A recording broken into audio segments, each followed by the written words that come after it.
Queridos irmãos, antes da gente passar para a mensagem, eu queria dar alguns avisos para você. Nós continuamos na campanha de arrecadação financeira para o forro da nossa igreja. Então, se você quer contribuir com essa campanha, você deve procurar um dos nossos presbíteros a fim de se inteirar mais. Basicamente, a nossa campanha financeira, nós precisamos arrecadar R$50 mil para a gente construir o forro ali da nossa igreja.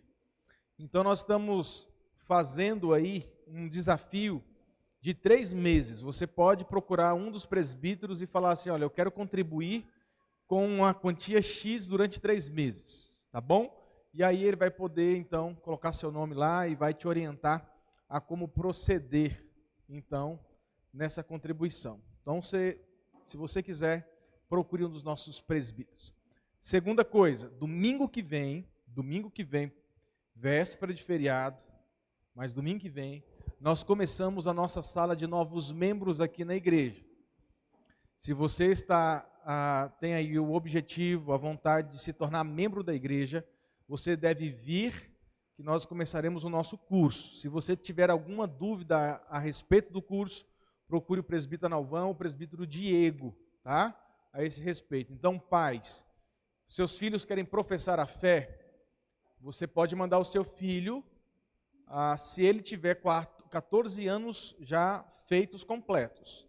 Então, para filhos da igreja que querem professar a fé também, essa sala é para você. Então, você precisa ter 14 anos, tá bom? Terceiro e último aviso. No final de semana, a começar do sábado, os jovens estarão em retiro espiritual. Então vai acontecer lá no rancho do presbítero Hilton, sábado, domingo e segunda, né, reverendo?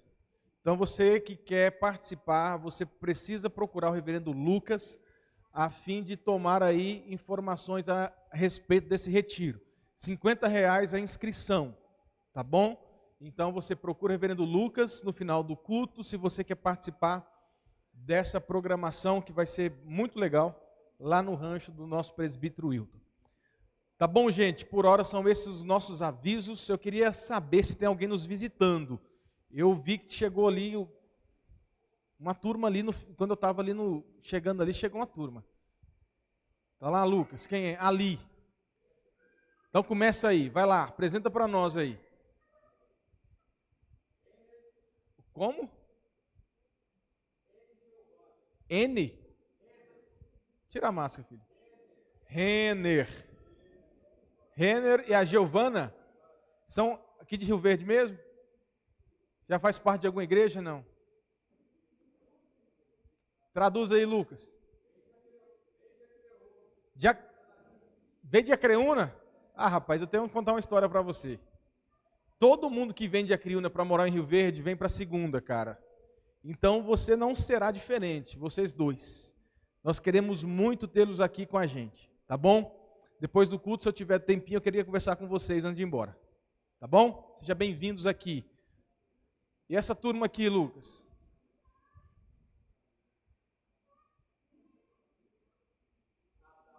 Natália, Tatiana, Ana, Antônio. São aqui de Rio Verde. Faz parte de alguma igreja? Então vocês acharam a igreja certa. Sejam bem-vindos, tá? Nós ficamos bem felizes de tê-los aqui. Tem mais gente? Tainara, é bom te ver aqui.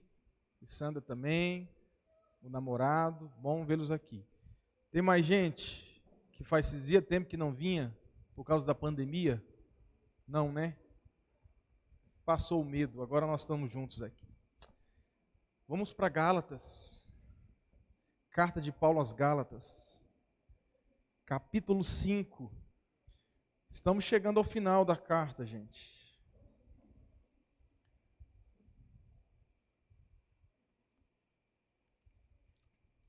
Gálatas capítulo 5. Hoje será do verso 16 ao verso 26. Mas eu quero já explicar algo para vocês aqui. Esse texto, ele fala das obras da carne e do fruto do Espírito. E aí eu fiquei pensando se eu falaria das duas coisas nessa noite, então eu decidi não falar. Eu optei em dividir esse texto em duas mensagens, para não passar correndo em cima de detalhes muito importantes do texto. Então hoje eu vou falar da primeira parte desse texto, que é o conflito que há em nós, e das obras da carne. Domingo que vem, nós voltamos ao texto e nós falaremos então da segunda parte desse texto, que é o fruto do Espírito, não os frutos do Espírito, mas o fruto do Espírito. Tá bom? Vamos deixar assim estabelecido para um melhor entendimento. Gálatas capítulo 5, então, o verso do verso 16 ao verso 26. Digo, porém, andar no Espírito e jamais satisfareis a concupiscência da carne, porque a carne milita contra o Espírito e o Espírito contra a carne, porque são opostos entre si, para que não façais o que porventura seja do vosso querer. Mas se sois guiados pelo Espírito, não estáis sob a lei.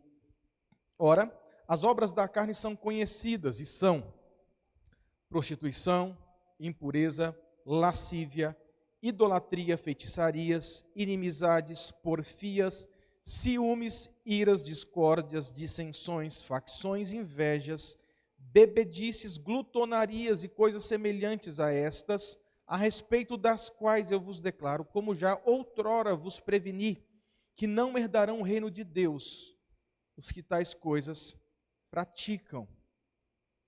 Vamos até aqui. Vamos orar. Dá-nos graça, Senhor, para o entendimento da Tua palavra nessa noite. Nós já cantamos louvores a Ti, oramos, expressamos a nossa gratidão pela bondade do Senhor para conosco. E rogamos que agora o Senhor possa comunicar a nós a vontade que o Senhor já revelou na Tua palavra.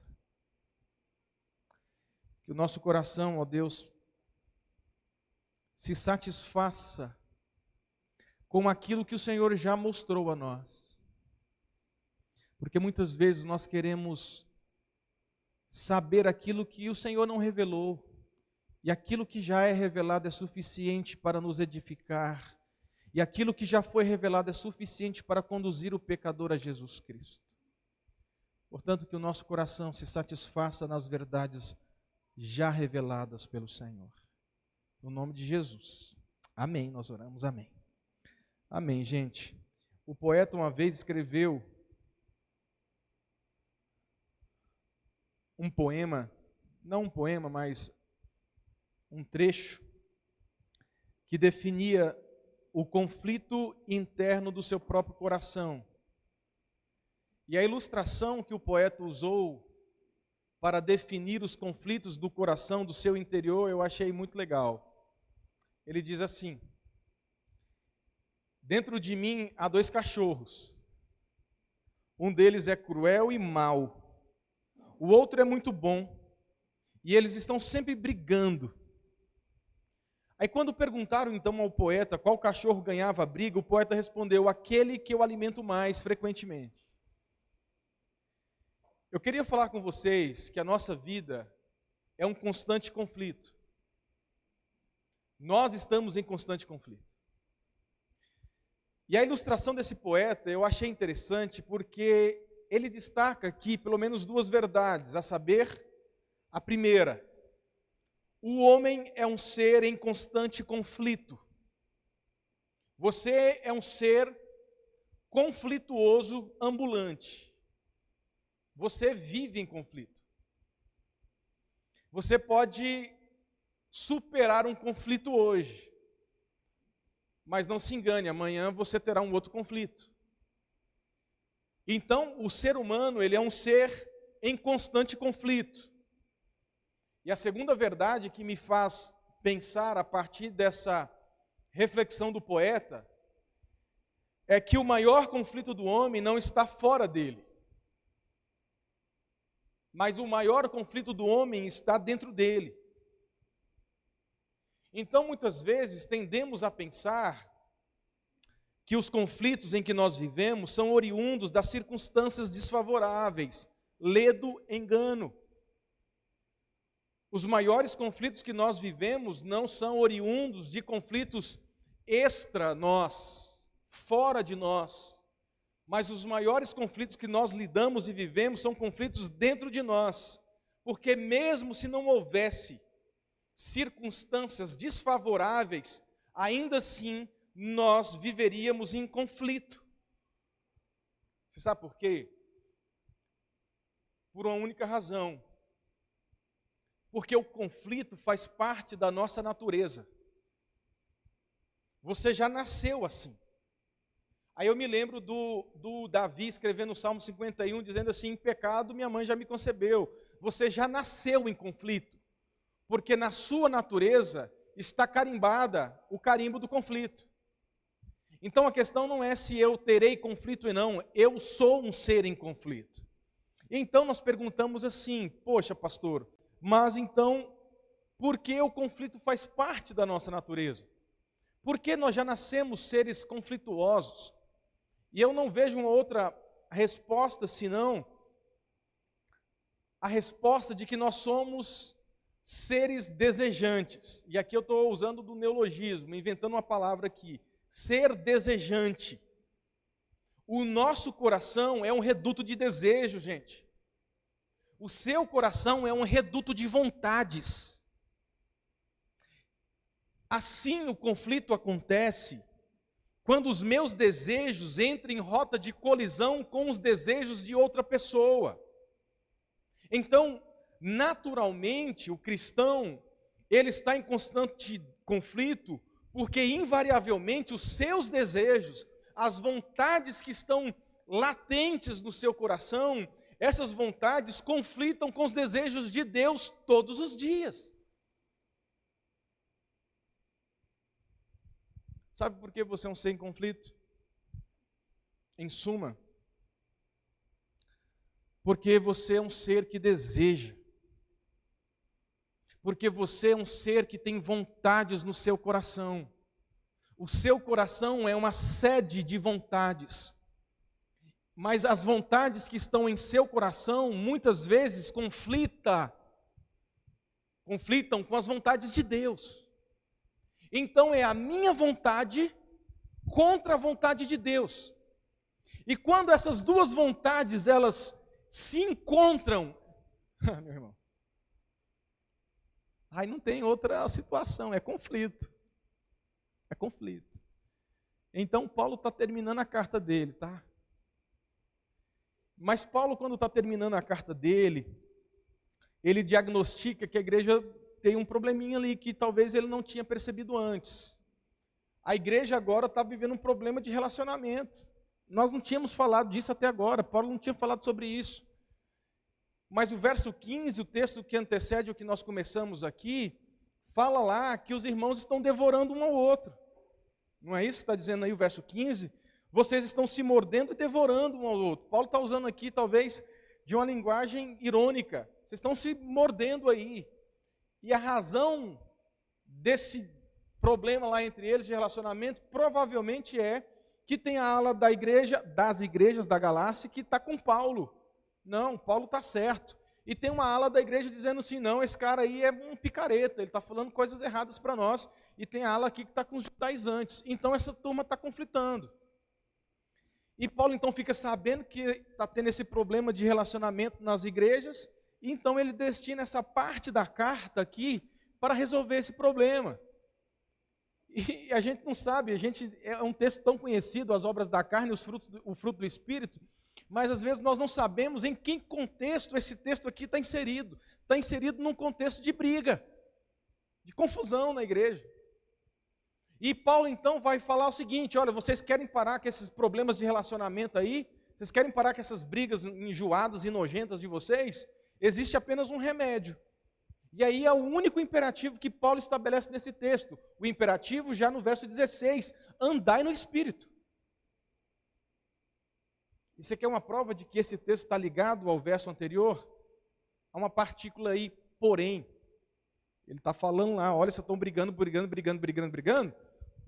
Porém, a única forma de vocês resolverem esse problema de vocês aí é andando no Espírito. Andem no espírito. E aí agora Paulo vai fazer um contraste no que é andar no espírito e o que é andar na carne. Legal? Pegaram o negócio? Então esse texto é dividido em 3 formas, pelo menos eu dividi. Primeiro, há um conflito existente aqui no coração do homem, nós vamos falar sobre isso. Segunda coisa, as obras da carne revelam as obras da carne, elas se manifestam. E a terceira coisa é que o fruto do Espírito também se manifesta, de alguma forma. Hoje nós vamos ficar nas 2 primeiras questões aqui. Tá bom? Vamos para lá? Primeira coisa que esse texto então nos ensina nessa noite é aquilo que eu já comecei a mencionar. A primeira coisa que esse texto nos ensina, gente, é que todo crente vive uma luta interna. Todo crente vive uma luta interna. Se você é crente, bem-vindo. Conflito. Se você está vivendo conflito no seu coração, beleza, você não é o único, isso é todos nós. O crente vive uma luta interna. E o maior conflito, como eu já disse, do homem não é um conflito circunstancial, nem externo. O maior problema seu não é a sua esposa. O seu maior problema não é o seu esposo. O seu maior problema não é o seu filho rebelde. O maior problema que você enfrenta não é o problema financeiro da sua empresa. O maior problema que você enfrenta não é o seu patrão tirano. Não, não é isso. O maior conflito do homem é interno. É do coração. O maior conflito do homem se dá no nível dos desejos, gente. E aí eu preciso que você preste atenção aqui e compreenda a dinâmica de Paulo aqui. Por que Paulo está dizendo que o maior conflito do homem é interno? Ele vai explicar. Se não, perceba comigo aí a dinâmica de Paulo. Ele diz do verso 16 e 17 assim: digo, porém, andai no Espírito e jamais satisfareis a concupiscência da carne. Porque a carne milita contra o Espírito, e o Espírito contra a carne, porque são opostos entre si. Ora, perceba o que Paulo está dizendo aqui. A nossa natureza pecaminosa, ela já existia em nós, desde o nosso nascimento. Quando você nasceu um serzinho depravado. Aquele primeiro choro que você deu foi o choro da depravação. É o choro da depravação, eu costumo chamar do choro da depravação. Bem-vindo, serzinho depravado ao mundo. Você já deu as caras, não é? Não, ele é puro. Não, ele não é puro. Ele não faz nada, ele é inocente, ele não faz nada porque não sabe fazer ainda. Porque quando começar a ter noção das coisas, vai começar a fazer. Então, nós viemos ao mundo já com uma natureza depravada. E essa natureza, ela nos governava. E ela governava as nossas vidas sozinha. Ela não tinha oposição antes de sermos convertidos. Era a natureza pecaminosa, somente ela dentro de nós. E aí ela fazia o que queria com a gente. Não tinha outra coisa para competir com ela.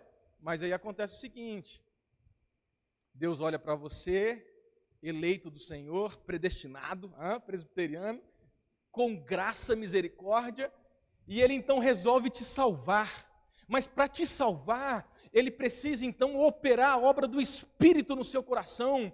Então Deus, o Pai, Ele olha para você e Ele coloca o Espírito Santo em você de forma soberana para converter o seu coração. Porque a obra da conversão é a obra do Espírito, onde Ele convence o ser humano do seu pecado. Antes o cara olhava para o pecado e ele não se importava com aquilo, porque ele não era incomodado pelo Espírito. Mas agora Deus nos converte e Ele coloca o Espírito de forma que agora você olha para o pecado e você sente, porque o Espírito Santo te convence que você está em pecado. Então o que acontece aqui? A partir do Espírito Santo agora habitando em você, acontece um processo de renovação espiritual. Agora é gerado em você uma nova natureza. Agora você vai entender o conflito. Antes havia uma natureza pecaminosa. Ela dominava você. agora Deus te converteu. E Ele imputou em você uma nova natureza. Você sabe o que acontece agora? Agora há um conflito de naturezas. Porque o fato de ser convertido não anula a sua natureza depravada, você continua depravado. Então há luta de naturezas dentro do nosso coração. Existe uma luta entre o velho Juliano e o novo Juliano. E este é um conflito de vontades, porque o velho Juliano, ele quer fazer isso aqui, mas o novo Juliano quer fazer isso aqui. O velho Juliano quer pecar. O novo Juliano quer viver em santidade. E não é por acaso, então, que Paulo escolhe uma palavra nesse texto que expressa o que ele quer dizer. Por isso que Paulo diz no verso 17, porque a carne milita contra o espírito. Porque os dois são opostos entre si. Você sabe o que diz esse termo aqui, militar? Paulo emprestou esse termo do contexto militar. Esse termo quer dizer, literalmente, fazer guerra. Fazer guerra. Agora há uma guerra interior no seu coração. Há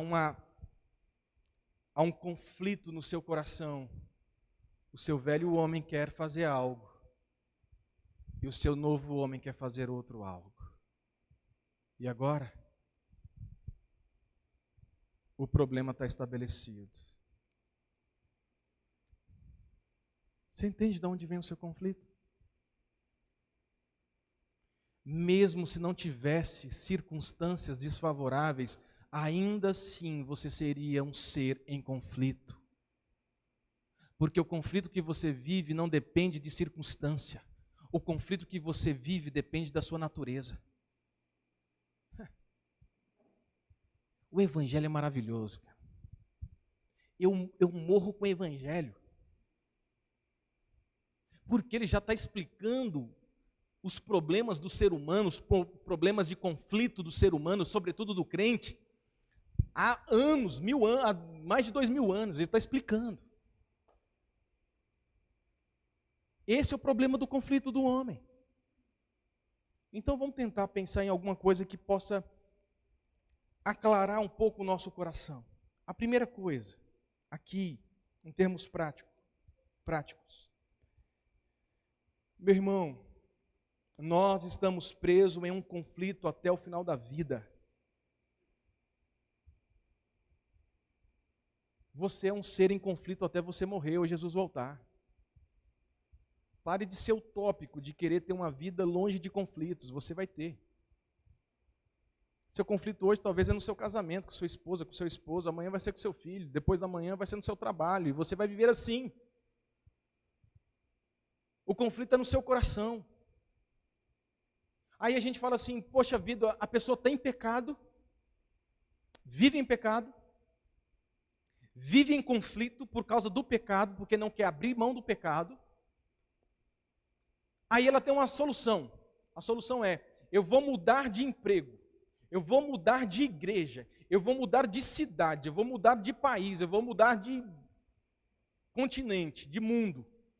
Não adianta, meu irmão. Essa não é a solução do problema. O problema está dentro de você. Aonde você for, você leva o problema está dentro de você. Você precisa resolver os seus problemas, os seus conflitos, biblicamente. Fugir de conflito não resolve o conflito. Tratar biblicamente o conflito resolve o problema. A segunda coisa que esse texto nos ensina, em termos práticos, é o que eu estou dizendo. O conflito está dentro de você. O conflito está dentro do seu coração. O conflito está dentro da sua consciência. É aquele negócio, vontade de Deus e a minha vontade. Essas vontades estão conflitando todos os dias. Se não, pergunte a um rapaz crente que está apaixonado. Rapaz, o homem está apaixonado, ele só pensa na menina. menino crente, piedoso. Mas então ele descobre que a menina que ele está apaixonado não quer saber de Deus, não quer saber de igreja, não quer saber do evangelho. Ah, meu irmão, aí é paixão, o cara emagrece mesmo. Por quê? Porque é um conflito da consciência. Ele sabe da vontade de Deus para o relacionamento dele. Ele sabe que deve casar-se no Senhor. Mas em contrapartida, há outra vontade no coração. A vontade pela menina. E essas duas vontades estão conflitando. E esse menino está desesperado, está em conflito.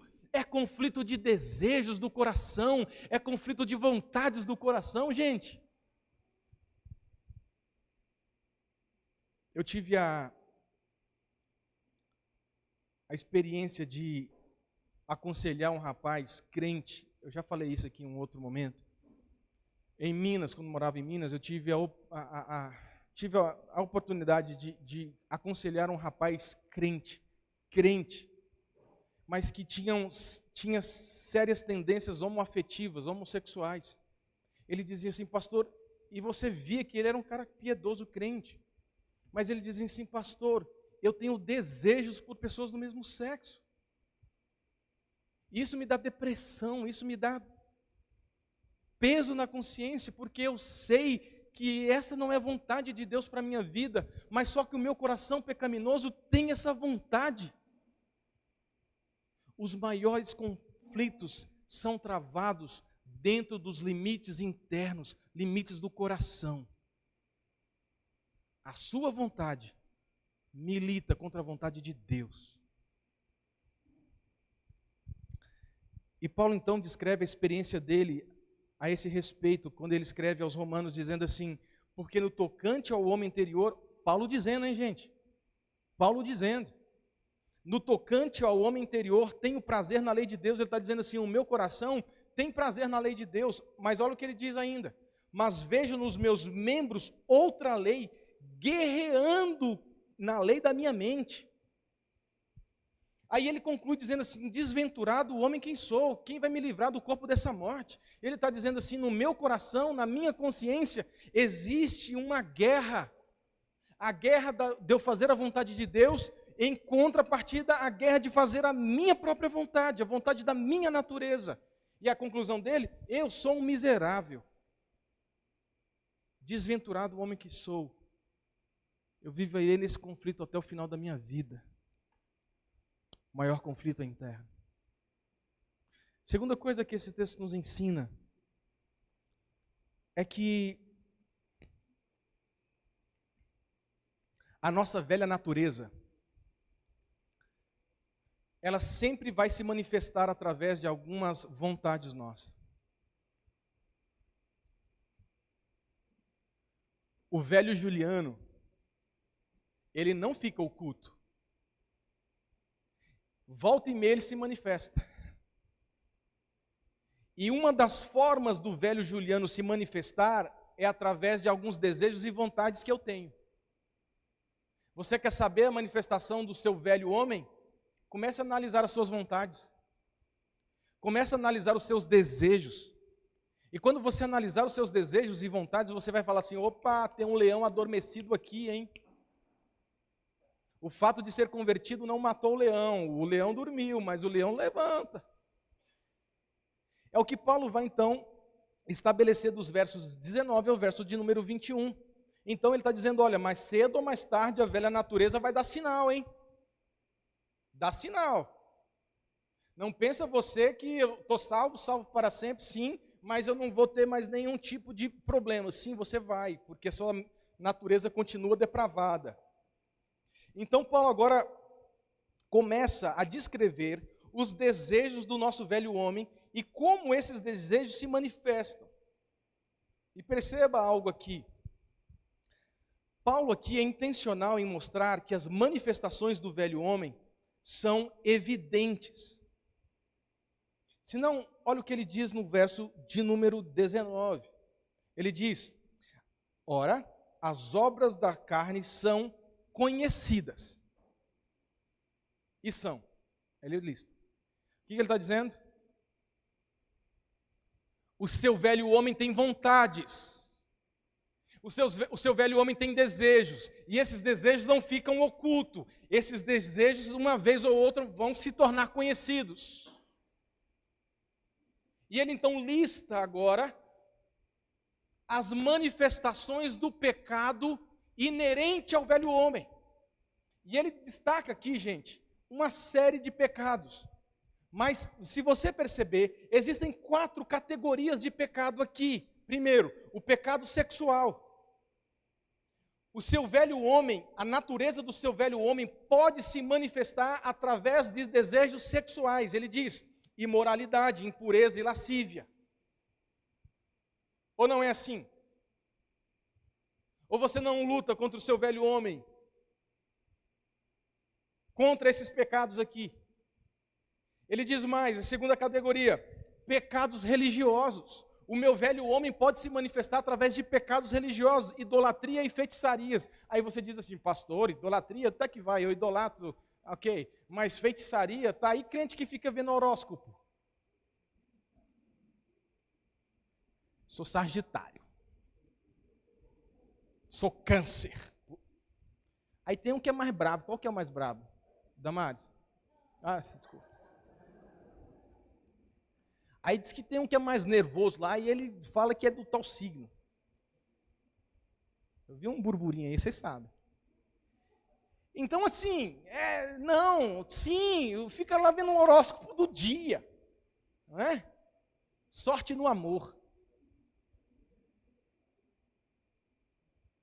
Paulo fala que existe o pecado de relacionamento, inimizades, rivalidades, ciúme, ambição, discórdia, inveja, partidarismo, e pecados coletivos, bebedeiras e orgias. Gente, deixa eu caminhar aqui, indo para o final. O seu velho homem, uma hora ou outra, ele vai dar o rugido do leão. Não se engane. O velho homem, ele pode estar amortecido pela presença do Espírito no seu coração, mas ele está lá. E quando não estamos cheios do Espírito, então esse leão se levanta. E ele se levanta através de alguns atos de pecado. Atos de pecado na área sexual, de relacionamento, de feitiçaria e de outros tipos de pecado. Agora a questão é a seguinte. Eu preciso fazer aqui algumas observações. A primeira, às vezes nós pensamos que os pecados sexuais são mais graves que os outros pecados. Pecou sexualmente, ficou grávida, fez isso, transou fora do casamento. Eu não estou falando que não é pecado, é pecado. Mas perceba o seguinte, Paulo coloca a ira, a inveja, ao lado do pecado da prostituição. Então nós execramos a prostituta, aquele que vive na lascívia, mas nós convivemos muito bem com o iracundo, com o fofoqueiro, com o ciumento. E Paulo está dizendo, está tudo no mesmo bojo. Todo mundo no mesmo bojo. A segunda coisa que eu fico pensando aqui, sabe o que é, gente? Nós somos mais depravados do que nós pensamos. Ei, você é mais depravado do que você pensa. Paulo lista essa lista de pecado aqui para mostrar que existe uma natureza caída dentro de nós ainda. E sabe, gente, o nosso potencial para pecar é muito maior do que você pensa. O potencial que nós temos para pecar é muito maior do que você pensa que pode ser.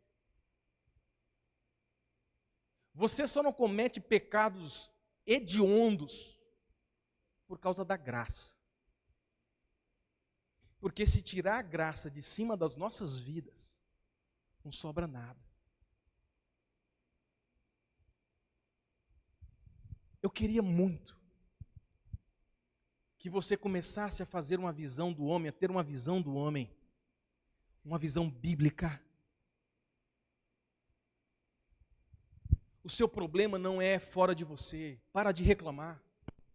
Para de ficar falando assim, eu sou assim por causa daquilo, eu sou assim porque eu sou pobre, eu sou assim porque sou desprezado, eu sou assim porque você não é assim só por causa disso. Talvez isso pode cooperar, mas esse não é o problema principal da sua vida. O seu problema principal é a natureza caída, depravada, pecaminosa.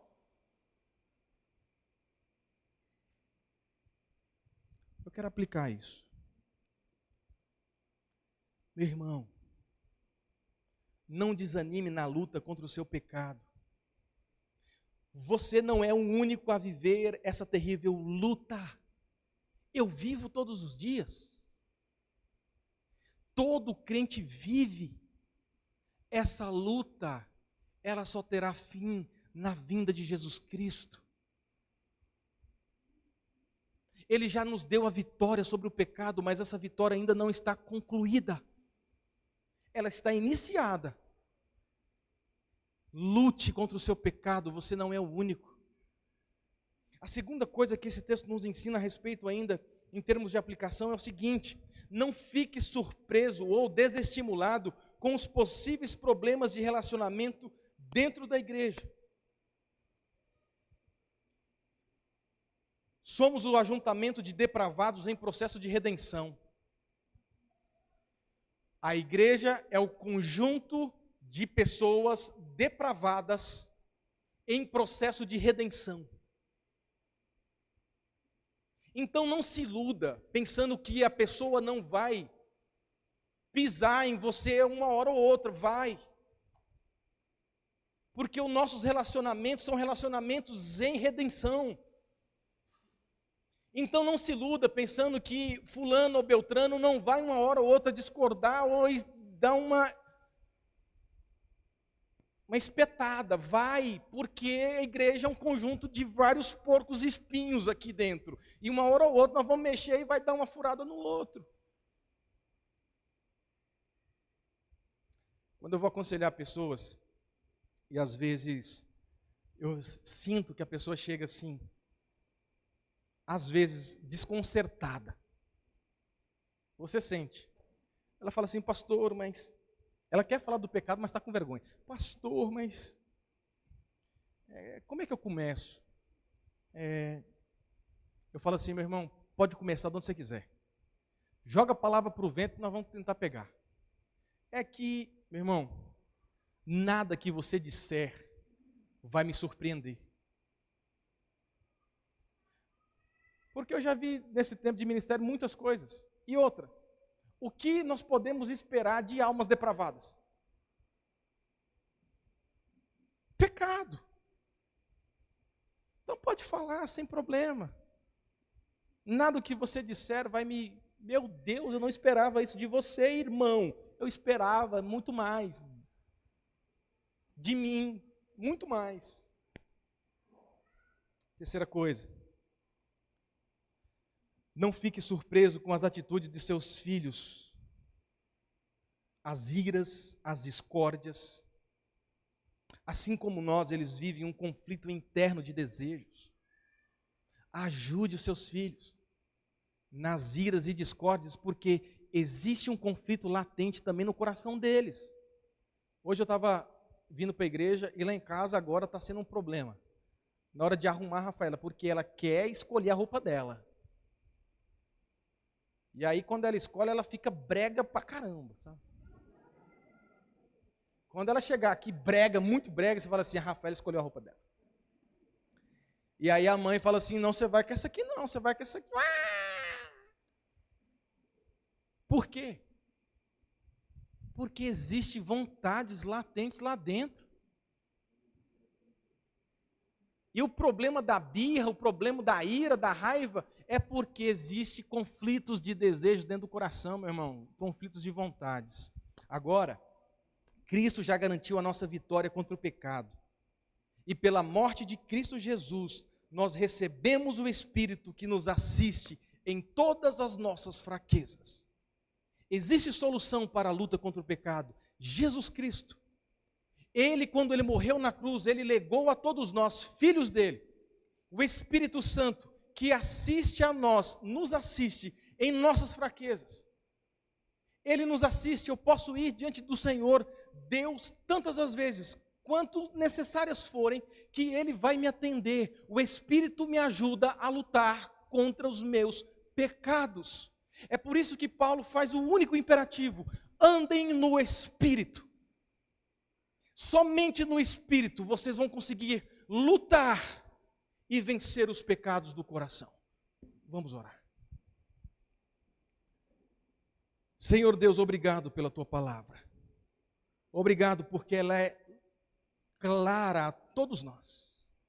Tudo o que precisamos entender, ela nos mostra. Tudo o que nós precisamos entender a respeito da vontade do Pai, o Senhor nos revelou de forma clara.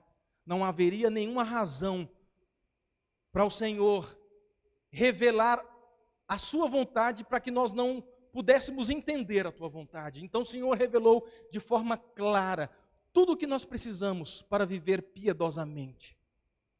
Nos ajude com Teu Espírito Santo a vencer o pecado. Não existe nada nesse mundo, nenhum método de ajuda que seja mais eficiente e eficaz do que o Evangelho. E contra pecado, a única terapia para o pecado é o arrependimento, é a confissão de pecados, é o retorno para Jesus Cristo. Que o Senhor conscientize-nos disso e nos ajude a viver piedosamente. Vamos receber a bênção do Senhor. Vamos ficar em pé. Agora, amados irmãos, vão em paz. Que a graça, que o amor e que a comunhão de Deus Pai, Deus Filho e Deus Espírito Santo estejam com todos vocês, hoje e para todo sempre. Amém. Deus abençoe, queridos. Boa semana a todos.